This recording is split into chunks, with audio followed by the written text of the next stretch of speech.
नमस्कार साथियों, मैं विकास गौतम आपका फिर से स्वागत करता हूं गुरु कृपा एकेडमी चैनल पर, जहां पर आपके लिए 6 क्लास से 10th क्लास की एनसीईआरटी, सीबीएसई सभी क्लासेस को पढ़ाया जाता है। दोस्तों आज मैं 9th क्लास की जो आपकी एक्सप्लोरेशन बुक है उसका 4th चैप्टर लेकर आए हैं, डिस्क्राइब मोशन अराउंड अस। तो बिना देरी करे हुए चालू करते हैं दोस्तों। जैसा कि इसके फर्स्ट पेज पर लिख रखा है कीप अ सेफ डिस्टेंस। आपको भी ध्यान रखना है दोस्तों कि हमेशा आगे जो गाड़ी चल रही होती है उससे हमेशा डिस्टेंस को सेफ रखें। ठीक है, आप सेफ रहेंगे तो हम सभी पढ़ पाएंगे। देखिए दोस्तों, स्टार्ट करते हैं इस चैप्टर को और आराम से हम पढ़ेंगे मस्ती के साथ। सभी विद्यार्थी इस तरीके से हम चीजों को डिस्क्राइब करेंगे कि आप नोट्स भी बना सकते हैं। ठीक है, देखिए पहली जो चीज है मोशन में, उसके बारे में हम बात करेंगे दोस्तों। Everything in nature is in motion, यानी जितनी भी चीजें हैं आपके इस नेचर में, प्रकृति में, वो गति में है, मोशन में है।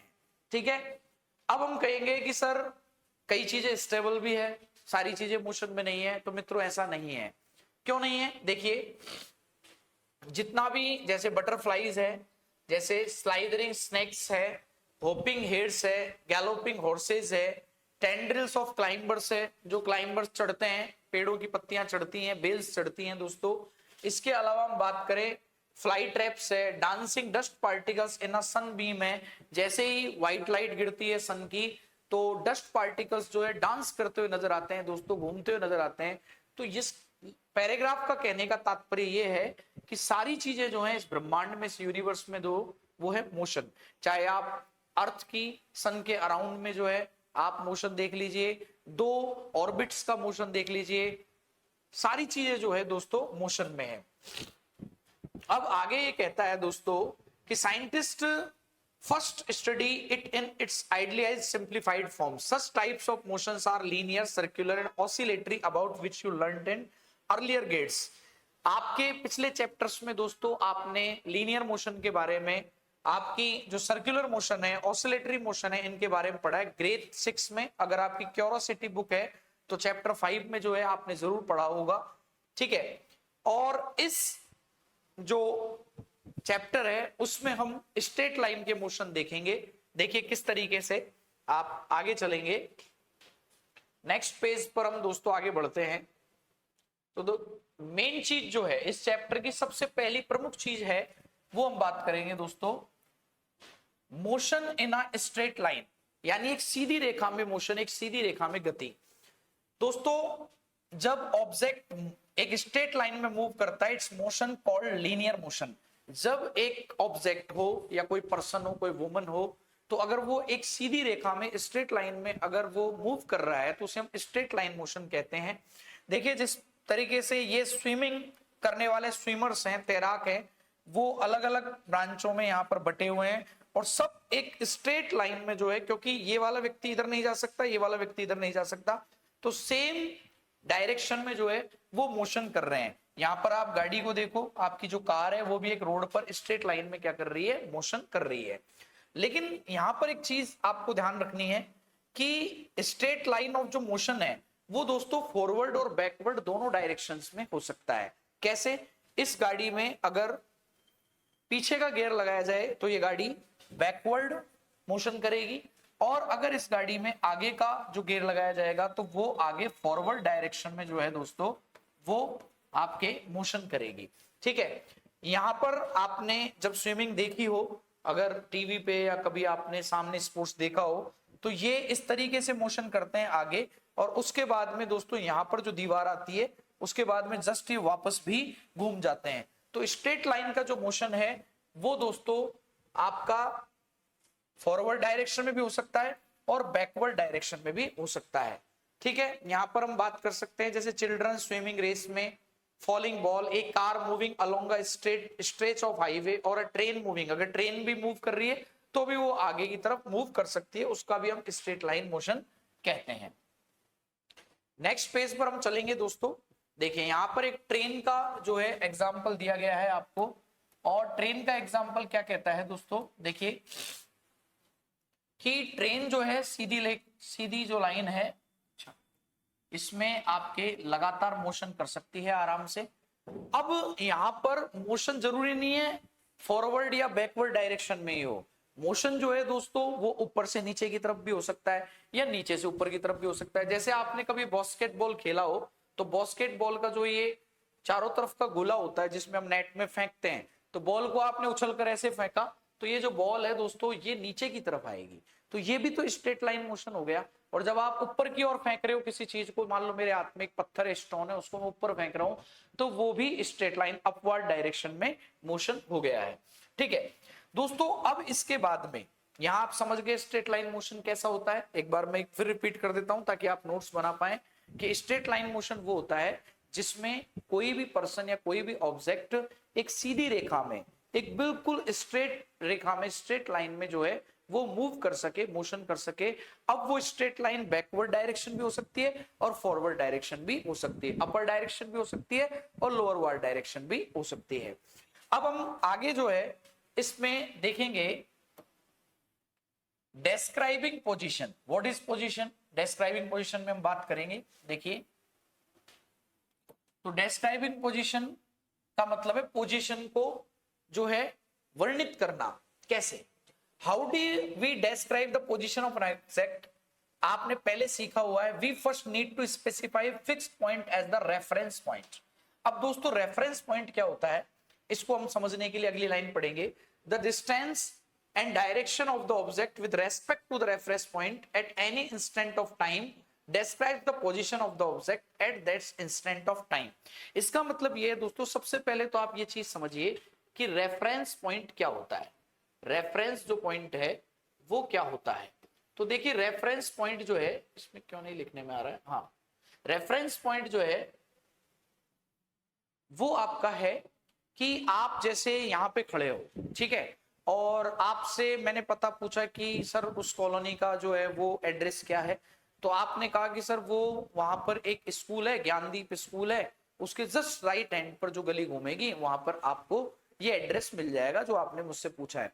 तो यहाँ पर ज्ञानदीप स्कूल जो है उस पर्टिकुलर एड्रेस के रेस्पेक्ट में क्या हो गया दोस्तों, रेफरेंस पॉइंट हो गया। यानी जिसको हम किसी चीज का एड्रेस बताते हैं या किसी चीज के बारे में कोई भी जानकारी देते हैं, तो पर्टिकुलर कोई एक ऐसा एरिया जहां से उस एड्रेस को हम इंगित कर सकें, उसको हम दोस्तों रेफरेंस पॉइंट कहते हैं। कौन सा पॉइंट कहते हैं? रेफरेंस पॉइंट कहते हैं। ठीक है, अब यहां पर ये बोला गया है कि अगर देखो दो चीजें होती है, या तो कोई भी ऑब्जेक्ट रेस्ट में होता है या भी कोई ऑब्जेक्ट जो है वो मोशन में होता है। तो देखिए दोस्तों, अगर reference point changes with the time, ये ध्यान दीजिएगा, अगर रेफरेंस पॉइंट जो है टाइम के साथ चेंज कर रहा है, रेफरेंस पॉइंट जो है टाइम के साथ चेंजेस कर रहा है और जो पोजीशन है वो भी ऑब्जेक्ट की जो है वो चेंज हो रही है रेफरेंस पॉइंट के साथ, तो वो जो वस्तु है, वो जो ऑब्जेक्ट है वो मोशन में कही जाएगी। किस में कही जाएगी? मोशन में कही जाएगी। अब इसका मतलब क्या है?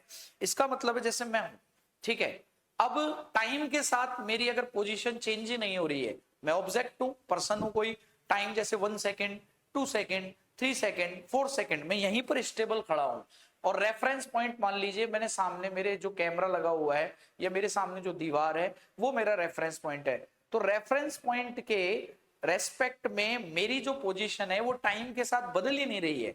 अगर बदल नहीं रही है तब तो ये कहलाएगी दोस्तों रेस्ट पोजीशन। कौन सी पोजीशन कहलाएगी? Rest position. Object rest position में कहलाएगा अगर उसकी पोजीशन रेफरेंस पॉइंट के रेस्पेक्ट में अगर टाइम के साथ चेंज नहीं हो रही है। तो दोबारा समझ लीजिएगा, ये रेफरेंस पॉइंट मेरा कैमरा है या मेरे ऊपर जो फैन लग रहा है वो है या सामने की दीवार है, वो रेफरेंस पॉइंट है। अब उसके रेस्पेक्ट में टाइम हो रहा है यहाँ पर 1 सेकेंड, 2 सेकेंड, 3 सेकेंड, 4 सेकेंड, और मेरी जो है सिचुएशन बदल ही नहीं रही है, मेरी पोजीशन बदल ही नहीं रही है, तो मैं क्या कहलाऊंगा दोस्तों? रेस्ट में कहलाऊंगा। और यहीं पर अगर इस रेफरेंस पॉइंट के रेस्पेक्ट में 1 सेकेंड पे मैं यहां हूं, 2 सेकेंड पे मैं यहां हूं, 3 सेकेंड पे मैं यहां हूं, तो मेरा इस रेफरेंस पॉइंट के रेस्पेक्ट में दोस्तों टाइम के साथ मेरा पोजीशन जो है वो बार बार में क्या हो रहा है? चेंज हो रहा है। तो मैं क्या कहलाऊंगा कि ऑब्जेक्ट जो है वो किस में है दोस्तों? मोशन में है। आशा करता हूं समझ में आ गई होंगी चीजें। तो ये बहुत अच्छी चीज है जो आपको ध्यान रखनी है। नेक्स्ट पेज पर हम बढ़ते हैं दोस्तों। चलिए, एक लड़की आ गई है जिसका नाम है, अच्छा इसमें नाम दिया है नहीं है देखेंगे अपन, इसमें नाम नहीं दिया है, एक एथलीट है ना, अपन इसको मान लेते हैं, क्या मानेंगे इसको अपन, कोई भी नाम दे दीजिए दोस्तों, मीना नाम दे दीजिए, ठीक है। तो मीना नाम की लड़की है, और ये मीना नाम की लड़की जो है ये आपकी मीना, एम नाम से एक एथलीट रनिंग कर रहा है किसी स्ट्रेट ट्रैक पर, ठीक है। अब ये फॉरवर्ड भी जा सकता है, बैकवर्ड भी जा सकता है। अब इसकी पोजीशन को देखने के लिए, to describe the position of the athlete, let us take her starting point as the reference point. अब इसका जो स्टार्टिंग पॉइंट है, ये जैसे स्टार्टिंग पॉइंट मैंने मान लिया कि सर ये स्टार्टिंग पॉइंट है इसका, या फिर ये स्टार्टिंग पॉइंट है, यहां मैंने एस लिख दिया, इस स्टार्टिंग पॉइंट को हमने रेफरेंस पॉइंट मान लिया, ठीक है। तो कह रहा है आगे कि let us make a straight line with distance marked on it and mark the reference point on it as the origin।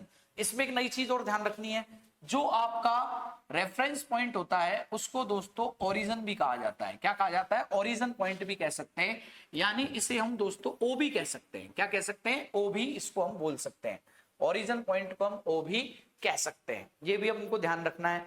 तो इस ओरिजिन पॉइंट को हमने रेफरेंस पॉइंट मान लिया। उसके बाद में दोस्तों ये स्ट्रेट मूव कर रही है लड़की, the athlete starts running from zero, ठीक है, यानी इस ओरिजिन पॉइंट से स्टार्ट किया, and her positions at 2 instant of time are marked by the points B and A, ठीक है। ये ओ से स्टार्ट किया इसने, ये आपको आगे 20 मीटर पर चली गई, जैसे मान लीजिए ये 20 मीटर है, यहाँ पे जो ये घूम रही है 40 मीटर पर है, इसको मैंने ए पॉइंट मान लिया, इसको मैंने बी पॉइंट मान लिया, फिर 60 पॉइंट, फिर 80 फिर 100 मीटर। तो रेफरेंस पॉइंट के रेस्पेक्ट में इसकी लगातार पोजीशन बदल रही है, इसका मतलब ये लड़की क्या मानी जाएगी? मोशन में मानी जाएगी। अब दोस्तों मैंने आपसे कहा था अभी थोड़ी देर पहले कि स्ट्रेट लाइन में जो मोशन है वो फॉरवर्ड डायरेक्शन में भी हो सकता है और बैकवर्ड डायरेक्शन में भी हो सकता है, फॉरवर्ड भी हो सकता है और बैकवर्ड भी हो सकता है। तो फॉरवर्ड डायरेक्शन में जा रही है और बैकवर्ड डायरेक्शन में भी, पीछे की तरफ भी ये दोस्तों जा सकती है, ठीक है। तो यहां पे लिख भी रखा है, देखिए, to describe the position of an object we also need to specify its direction। हमें इसकी डायरेक्शन भी मालूम करनी पड़ेगी। for the object moving in a straight line the object can move only in one of the two direction, या तो forward में direction कर सकता है या बैकवर्ड में डायरेक्शन कर सकता है। thus the direction is represented by plus and minus। कहने का मतलब अगर वो फॉरवर्ड डायरेक्शन में जा रही है तो हम इसको प्लस में बता देंगे, और अगर बैकवर्ड डायरेक्शन में जा रही है तो हम इसको किस में बता देंगे? माइनस में बता देंगे। दिखा भी रखा है, ये माइनस में और इधर प्लस में, ठीक है। उसके बारे में हम बात करें कि positions to the right of the reference point O are generally taken as positive and to the left of O is negative. यानी अगर लेफ्ट में ली जा रही है, लेफ्ट में ली जा रही है, अब ये तो मैं ऐसे खड़ा हूं, अगर मैं ऐसे रहूंगा तो लेफ्ट में ली जाएगी नेगेटिव, ओके, और अगर राइट में ली जाएगी तो क्या हो जाएगी? पॉजिटिव हो जाएगी। हमारी जो डायरेक्शंस है वो प्लस और माइनस इस तरीके से होगी कि ओके अगर राइट में हम जाएंगे दोस्तों तो वो माना जाएगा पॉजिटिव, और अगर लेफ्ट में जाएंगे तो वो क्या माना जाएगा? नेगेटिव, ठीक है। नेक्स्ट पेज पर चले दोस्तों, हमें ये चीजें क्लियर होगी। आप साथ के साथ नोट्स बनाते चले, और नोट्स भी अगर नहीं बना पा रहे हैं तो दोस्तों आप हर चीज को जो है ढंग से समझने की कोशिश करिएगा, ठीक है।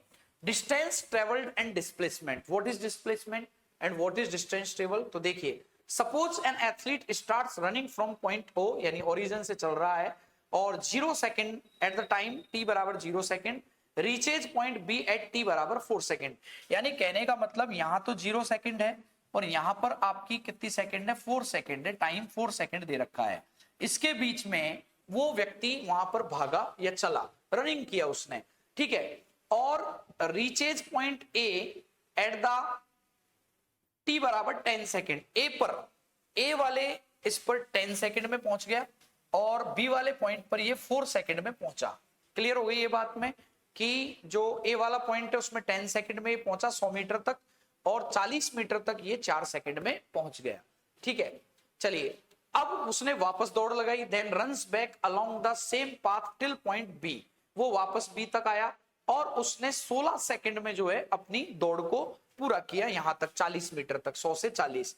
How much is the total distance travelled by the athlete between the starting and stopping position? अब देखिए क्या होगा कि पहले वो यहां से यहां तक भागा है, यानी वो भागा है यहां से यहां तक और वो भागा है 100 मीटर। कितना मीटर भागा है दोस्तों? 100। ओ और ए के बिटवीन में, ठीक है, इसके बीच में। उसके बाद में उन्होंने कहा कि वो वापस आया है और बी तक भागा है। तो देखिए यहां से यहां तक की डिस्टेंस कितनी है, आप काउंट कर लीजिए। आप काउंट करेंगे तो 20 ये हो गई, 40 ये हो गई और 60 ये हो गई। यानी 600 में से 40 को जब आप माइनस करेंगे तो 60 मीटर वो वापस दौड़ा है, 100 मीटर वो पहले दौड़ लिया।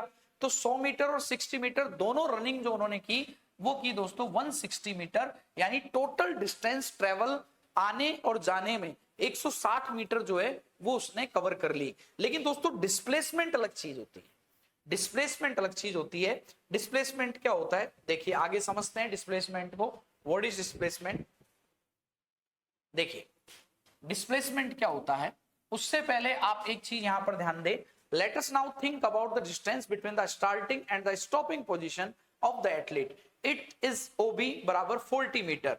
तो 40 मीटर है ओ और बी के जो बीच की दूरी, which is the different from the total distance travelled by the athlete. ठीक है, तो इसलिए हमें दूसरी क्वांटिटी को यहां पर देखना पड़ेगा जिसका नाम है डिस्प्लेसमेंट। अब डिस्प्लेसमेंट क्या होता है दोस्तों, मैं आपको सीधी भाषा में अगर समझाऊं डिस्प्लेसमेंट, तो जैसे कोई ऑब्जेक्ट यहां से डिस्टेंस को कवर कर रहा है और वो बी तक चला है, यहां तक चला है, तो इसके मध्य की जो न्यूनतम यानी मैक्सिमम डिस्टेंस उसने जो ट्रेवल करी है वही उसका क्या कहलाता है दोस्तों? डिस्प्लेसमेंट कहलाता है।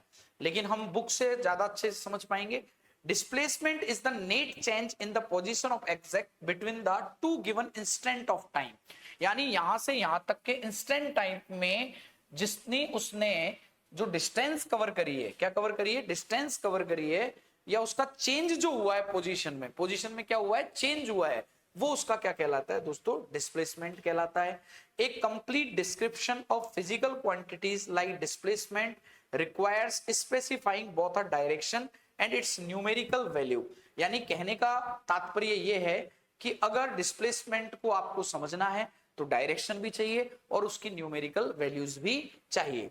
और यहां पर न्यूमेरिकल वैल्यू जो है, जो यूनिट फिजिक्स में कहलाती है, वो कहलाती है दोस्तों मैग्नीट्यूड। क्या कहलाती है दोस्तों? मैग्नीट्यूड। अब व्हाट इज मैग्नीट्यूड? तो the magnitude of displacement is the distance between the objects position at the two instant. यानी डिस्प्लेसमेंट जो होता है किसी भी मतलब एक टाइम इंटरवल में एक नेट चेंज जो होता है पोजीशन के बीच में, उसको डिस्प्लेसमेंट कहते हैं। और डिस्प्लेसमेंट का जो मैग्नीट्यूड होता है वो दो ऑब्जेक्ट्स की पोजीशन, ऑब्जेक्ट्स की जो पोजीशंस होती हैं वो डिस्टेंस कितनी कवर कर पाता है। यानी ऑब्जेक्ट्स की पोजीशंस में जो डिस्टेंस कितनी कवर हो रही है वो मैग्नीट्यूड जो है वही डिस्प्लेसमेंट को इंगित करता है। ठीक है, तो यहां हम लगभग जो है 3 से 4 पेजेस जो है पढ़ चुके हैं। इसके बाद की चर्चाएं दोस्तों अगले पार्ट में होगी। कैसा लगा ये वीडियो बिल्कुल एक बार कमेंट में जरूर बताएं, वीडियो को लाइक करें, और कोई भी सुझाव हो, कोई भी आपका सजेशन हो तो मेरे प्यारे बच्चों जरूर कमेंट में दें। Thank you very much.